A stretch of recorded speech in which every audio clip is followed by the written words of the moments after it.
Welcome to another episode of Foresight TV. I ran into Kai a few months ago at the Nick Ball conference, and he was talking about how he's had this opportunity to go into hundreds, maybe thousands of senior living communities all around the world. And I was like, oh man, we got to talk about that. We got to learn some lessons.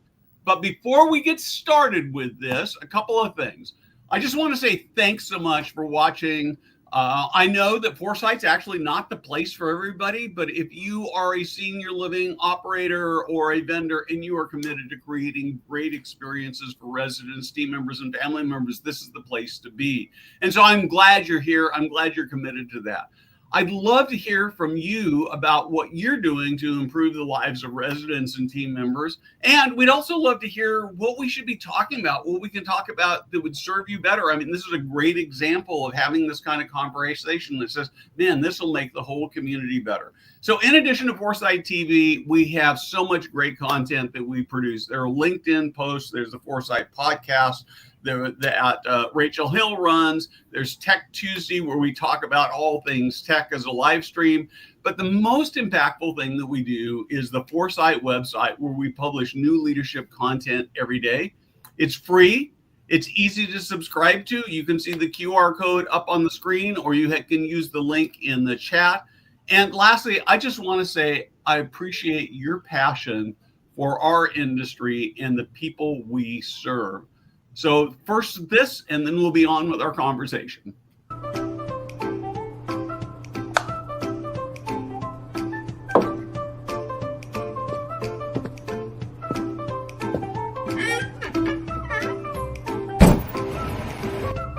Hey guys, Steve Moran here.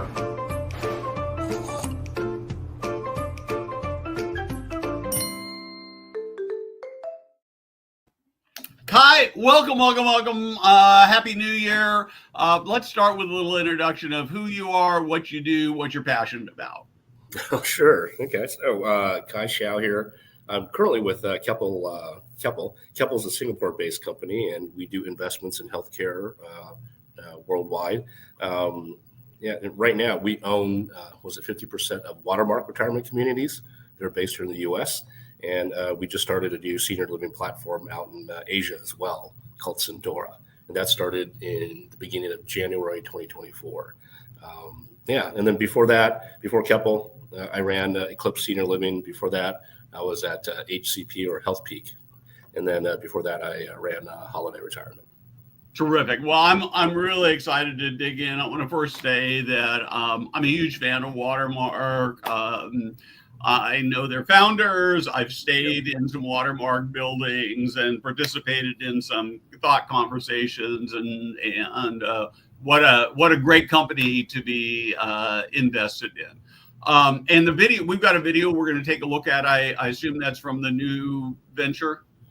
Yeah, we've got a video here that we did we're managing senior living communities out in Asia. So the video here is one that will be opening, in China, I think in about a year and a half here. And now the group we're managing for is a company called Ping An. They are a insurance company of all things. And it's a very different business model out in China right now in terms of who owns the most senior living. In fact, the answer to that is insurance companies. So what happens is an insurance company will say, hey, look, if you buy one of our insurance policies, it'll give you access to a senior living community. So think of it as a CCRC here in the States, but instead of paying the entrance fee, you're buying an insurance policy. And then that gives you access to the community and to an apartment. And that includes, and then you go on and go ahead and sort of pay for the rent and care as well. So again, very similar to a CCRC here in the States, but instead of an entrance fee, you pay for insurance policy. And is this healthcare or life insurance or something else? So this is life insurance. Yeah. Okay. So life insurance. So the company we're partnering with is called Ping An. Now, currently, the largest, owners of senior living are, like I said, other, life insurance companies, Taiping. They're all large in the space, and they're all, they all have senior living communities up and running today. So do you think it would work here in the U.S.? It's an interesting concept, right? Yeah, it really is. I always wondered why, that wasn't a model that, the U.S. has tried. Who knows? It may go down that path down the road. When you think about it, it's sort of, hey, look, if I can, sort of help manage the needs and care for my clients, and sort of helps them with, sort of life expectancy and also care costs, and it's better to do it in a, sort of social, environment. Why not? So I think, everyone's a winner in that case. So is this a situation where people like in their 30s and 40s are buying these policies knowing they're going to move in 20 or 30 years? Or these people who are, I mean, I still pay for a little bit of life insurance, and it's not cheap, right? And this is just this is a term policy, and it's pretty expensive. Yeah. So what does that look like? Yeah, so they're generally going to be in their, late 40s, 50s, sometimes into the 60s. And these life insurance policies, look, Ping An does cater towards the upper end. So, these life insurance policies could be, $500,000 to $1 million US. I'm going to stop you for 1 second. Jada, why don't you go ahead and we'll run the video while we're talking, and we're going to turn off the sound, but you can just see what they're selling. Yeah. So these life insurance policies can, start up, can start from $500,000 to $1 million US. And then again, that gives you access to the community, and the rents in the communities are upwards of, $15,000 to $20,000 a month. So now, one of the benefits, in this sort of business model is that, like for the community that we are going to be managing in Foshan, China, they've already sold, all like as many policies as there are units in that community. So it's sort of coming, it's sort of fully occupied, if you just base it on the number of policies already sold. And they've already agreed upon the rate. And so it's really, the focus is going to be on, taking care of the residents, and, a little less, push on the sales and marketing side. Because again, it's sort of, fully occupied by the time you take over. So, talk to me. What about age at entrance compared to typical CCRCs? Would be about the same as the U.S. here, or younger? Yeah, so I think what's going to be interesting, if you take a look at the Asia market and the folks who have gone through the insurance policy, this business model that I was talking about. Yep. I think the big question is, are they using the unit, once they get that policy for themselves, or they're using it for their mom and dad? There are cases where you can use it for your parents instead of yourself because you're not ready for it yet. So, they can do that. So it's basically gives you access, to that apartment. So yeah, again, that's sort of the business model. If you take a look at Asia itself, it's very interesting because, look, at the end of the day, I think senior living is pretty much the same around the world. I've been lucky enough I think I've been to over 1,200 communities now between the US, UK, Canada, and Asia. But at the end of the day, you're providing, a social setting with, care services, right? So that's consistent across, no matter where you are. But in Asia, there are some things that they do a little differently. I always, talk about like food, right?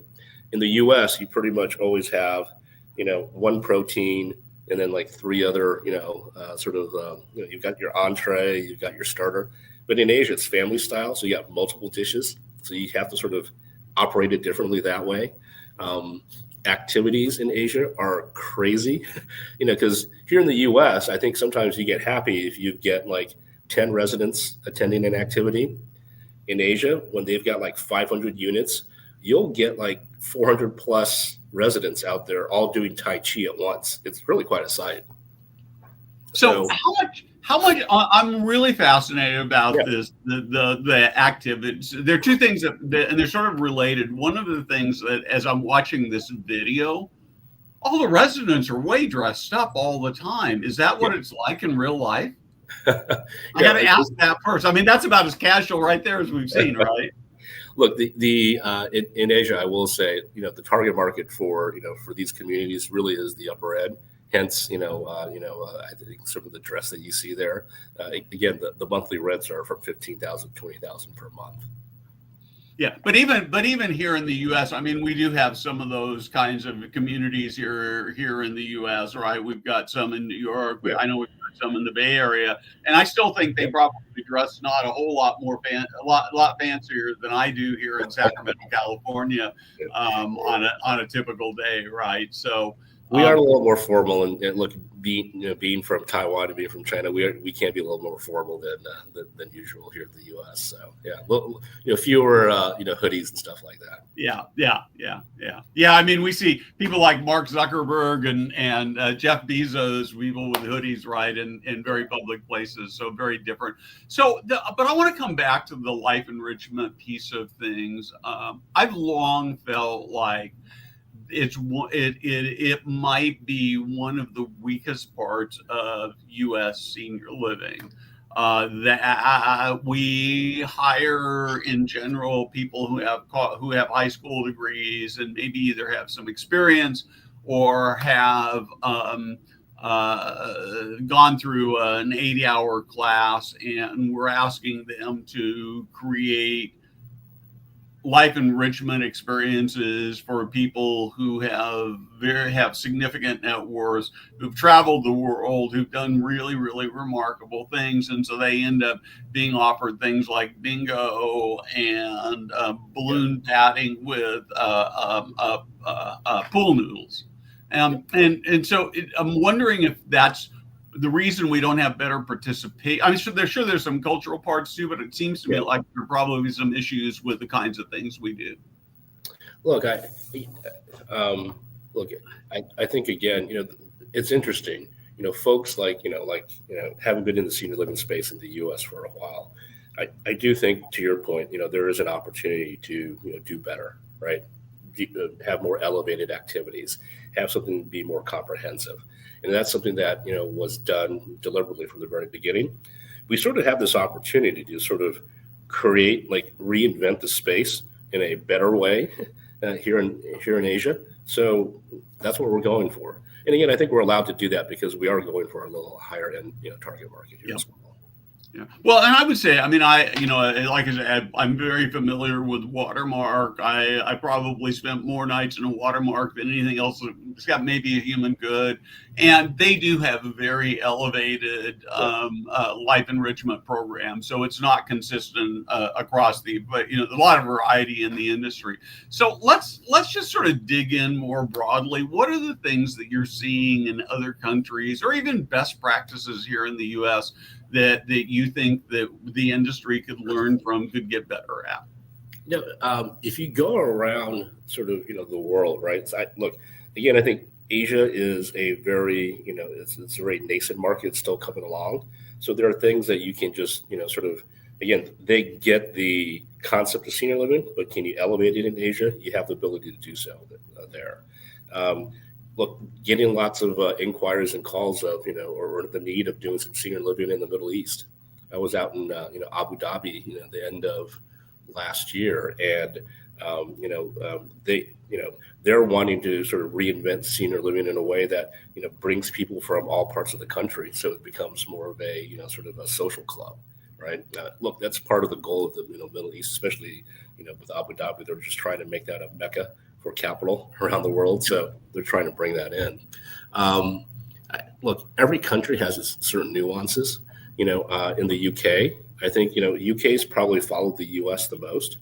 I think they're about 10, 15 years behind the US, and you can see that in the product that they have today. A lot of the product that you have in the UK, a lot of them still don't have en suites, right? They still have like shared baths and things like that. And that's beginning to progress. In fact, I would say if you take a look, if you were to pretend that the U.S. was 15 years ago, that's exactly what you see in the UK today. But that's progressing as time goes on. So that model is changing there a little bit too. Regulatory, I think, is another area that's changed. Is very different from country to country. In the UK, they have the CQC. I would say that they're much more aggressive, in terms of, regulations there. They actually take beds offline quite frequently, very different from the U.S. In China, one of the biggest, hurdles that we had is, helping them understand that this is not a hospital, So you can't apply hospital rules in a senior living community. During COVID in Asia, they actually, locked down the community, not just with residents, but the staff. I mean, the staff could not get home, during COVID. People were just, staff was locked in. People were living at the community 24/7, up to 30, 45 days. So, I think, again, I think the regulatory environment is very different from market to market, country to country. How about staffing country to country? Yeah. Easier or harder in other countries? It's interesting. So in Asia, so let's take a look at just, let me put on sort of my ownership hat here, right? Because I've been both, on the ownership side and the operator side. In the U.S., your biggest, cost line item is going to be on the labor side. Same thing in Asia. But the expectations in Asia are very different. Just because there's so many people, if you go to a retail store in Asia, like let's say, like a Coach store or something like that, the ratio of salespeople to customers can be like 5 to 1. So it's a lot of hands-on, there. Right. But the labor is just very cheap. So you can you get that incremental additional labor in touches. It's very hard to do that in the U.S. Right. So while labor expectations are higher in Asia, they're less expensive. So, it's sort of a net push when it comes to sort of cost, because, in the U.S., fewer, costs more. In Asia, more, but costs less, if that makes sense. And I assume sort of the levels of, are like sort of assisted living and memory care and independent living sort of roughly analogous in Asia? Yes, although they're less defined. I think, in the U.S., we've gotten used to the continuum of care, what that looks like, and how you may need to go from from active adult, and then, migrate over to IL up the continuum. In Asia, they're not really used to that yet. So you pretty much have everything there. And then you sort of migrate, as on campus, versus, the necessity to maybe go off campus to a different community altogether. Yeah, and of course, in the sort of the Holiday Hawthorne model, you've sort of had that where independent living, not licensed, but a lot of home care or services that support that. So I don't really hear the complaint anymore, but I remember 10 or 12 years ago when I first started Foresight. There was a lot of complaining, particularly about the holiday model, that they were really assisted living, and they got away with it without being licensed. And interestingly, I don't hear that anymore. So, well, look, I think you're always going to have a bit of that. You could argue that there's some folks in active adult that probably need some care and services there too. So, I think the acuity level in general has just gone up, just because of sort of physical plans out there. Yeah, and no matter where you live, right? Moving is a big deal, and so you're going to do pretty much whatever you can, resource-wise and physically, to stay where you're at as long as possible. So I want to sort of dream really big with you here. Sure. Jeff Bezos comes to you and says, I've been looking at this senior living thing, and I just think I've got a heart for older people. Now that I'm getting a little older, I've got this huge net worth, and I'm going to give you $3 billion to go out and create a really remarkable new senior living organization that's just going to really change people's lives. And I'm okay with doing some real high-end stuff like, Palo Alto, but I'd like to be able to do something that's more middle market. What would this look like? Okay. Well, look, Jeff Bezos and $3 billion. That's quite a menu you've got there. It's hardly anything to him, though. Yeah, true. So, look, here's what I would say, and this is probably more a reflection of the U.S. healthcare system, right? I think most people will say that the U.S. healthcare system, if it's not broken, it has a lot of repairs it needs, right? It's it could be improved quite a bit. And you probably heard me say this before.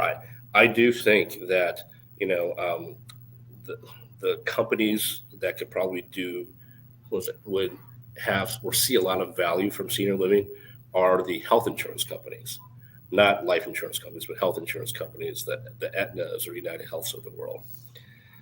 So if I had that money, I'd probably go, say, hey, look, let's go buy United, let's go buy Aetna, and use them, and then have them also acquire some senior living communities, because at the end of the day, it's value-based care for them.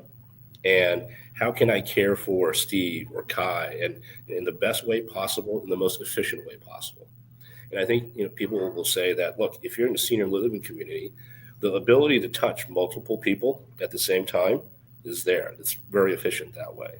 And the outcomes should be better because you can get to a lot of people in a much shorter span. So, look, again, if you're trying to prevent hospitalizations, if you're trying to prevent ambulances having to come all the time and all the costs associated with that, having people in a concentrated communal setting and giving access to them and providing care for them, I think is a very efficient way of providing care. So yeah, I would probably say, hey, Mr. Bezos, give me the $3 billion. I'll go buy United, and we'll bring some senior living communities underneath that umbrella. Man, I'm really intrigued by this idea that you tie health insurance to, the Medicare Advantage programs to a senior living company. I know there are some special needs plans where people are sort of trying to bolt that on. And I think that my sense is that the pretty mixed results about how valuable that's been, because the hospitals ultimately still control the big bucket of dollars. But if you are the health plan, and then you have the ability to sort of tell what the hospitals, what they're going to do, right? You're really in a very, very different world. Well, I think but that's the issue, right? Because when you're the hospital, if you've got different healthcare entities and groups, trying to coordinate all this, and it gets very difficult to coordinate everything.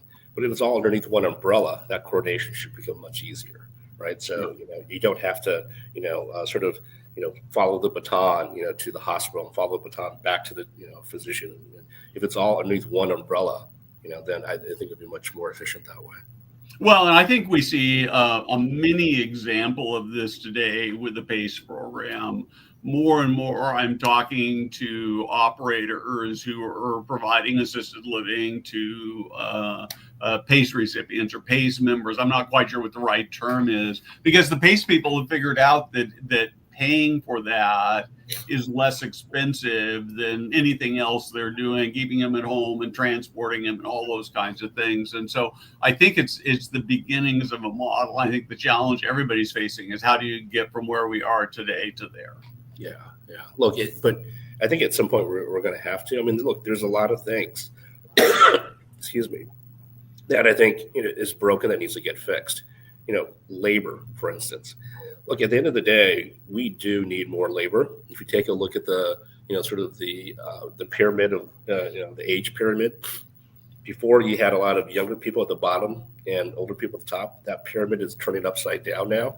So you have fewer people taking care of older people up on top. That's just math. That's not going to change. So the ability or the need to care for people in a more efficient way is there. Right. So again, I think congregate settings like senior living help you do those type of things. And so that's one solution. Other solution in labor is just immigration reform. I mean, not to go off on a huge tangent here, but at the end of the day, like I said, it's just math. There's not enough labor here in the U.S. to care for, that silver tsunami that everyone points to. As we're looking at future developments in senior living, I get that, the demographics are high. But my number one question is always, well, where's the labor going to come from, right? Look, I can go build a community there in Palo Alto, but the labor's got to drive from, 30 minutes, away, an hour away. An hour away, yeah. Yeah. So how do you make that work? So again, having a different business model, I think is something that I think for long term, if you're trying to solve for this, you're going to have to, revisit. So one of the areas I'd love to talk a little bit about is I've been through this senior living consumer journey with my stepfather that I've written and talked quite a bit about. But one of the things that's been really fascinating to me that I didn't really have a very good understanding on is that for assisted living and memory care, our customer isn't the resident, right? The customer is the family member. And what really surprised me, and I just hadn't thought about it too much, was how little attention was paid to me as the family member. I mean, I was the guy who had to make sure the bills were paid, and I was the guy who was called if there was a problem, but nobody ever really spent any time taking care of me. And as I'm talking to leaders, I think this is a problem that's pretty broad across the industry, that it's just sort of not inside, nobody's nefarious about it, but just there's not been a lot of thought given to the fact that we ought to be doing customer service to the family members as much or more than the residents. Do you have any thoughts or how that happens in other countries? Well, first off, I totally agree with you. I've always said that, doing, sales and marketing in senior housing is very different than other industries, right? Because at the end of the day, if you're a salesperson, you really have two customers that you're trying to, bring in. One is the resident themselves, and then one is the family member. And the talking points for both are very different. The needs for both are very different. So you're trying to do, so you've got two funnels basically working simultaneously. So that's why, sort of the total, length of, getting someone to a move-in is a little bit longer in this industry, because it's the double sale. I think the only other industry I would say that has something similar is student housing, right? Where you're trying to sell the parent and then also trying to sell the student. So senior living is interesting that way. And so it takes twice the effort, basically. If you take a look at other industries or other countries, I will say, like in Asia, the biggest, let me go back and start here. China is a country that has evolved quite a bit over the last few years. And, the government there is just very different. I'll just make it plain and easy like that. A lot of folks have left the countryside and gone to the big cities to sort of, make their wealth. There's actually a law in China that requires kids to visit their parents once a year, because so many people were leaving the countryside and just leaving their parents behind. So that's the way they solve for it. I'm not sure that's the best way, but that's the way they solve for it. As you take a look at how we sales and market in China, we actually, to your point, we target the kids. And in China, status and sort of social status is pretty big. So the way we market it is, hey, Steve, you have done so well, that you have the ability to provide this to your parents. So it becomes a bit of a status symbol. Like, hey, look at me, I'm successful and my parents can now live over here. That's how we pitch it and how we market it. Because there's very few times, and even in the US, where like the parent raises their hand and says, hey, look, I want to go there, right?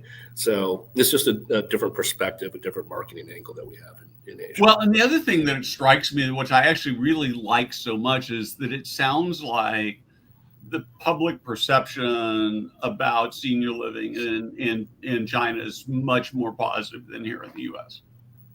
I think they recognize it as, being a huge need. And, the government has done a lot of things to sort of, make it happen. When there are large developments, they require developers to set aside a certain percentage for senior living.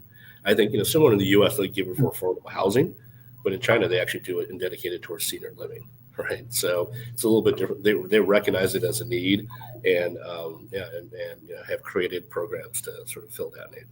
Well, and the other thing that would seem like, I mean, I'm not necessarily in favor of more regulation, right? But yes.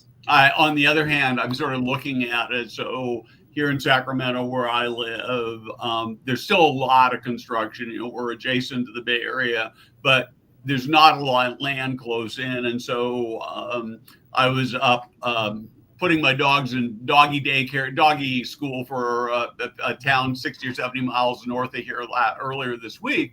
And as we were driving back, I drove through some area I hadn't been in a long time. And these are 30, 40 miles outside of downtown Sacramento. And there's all this housing construction going on. And I'm as you're talking, I'm thinking, man, what would it be like if they were, if you will, forced to build a senior living community that would create a new kind of jobs and maybe a better culture for everybody. So it's very interesting. What, isn't that just the villages in Florida? I mean, Yeah. think about it. There was nothing there before, and they just say, "Hey, look, let's do something here." But yeah.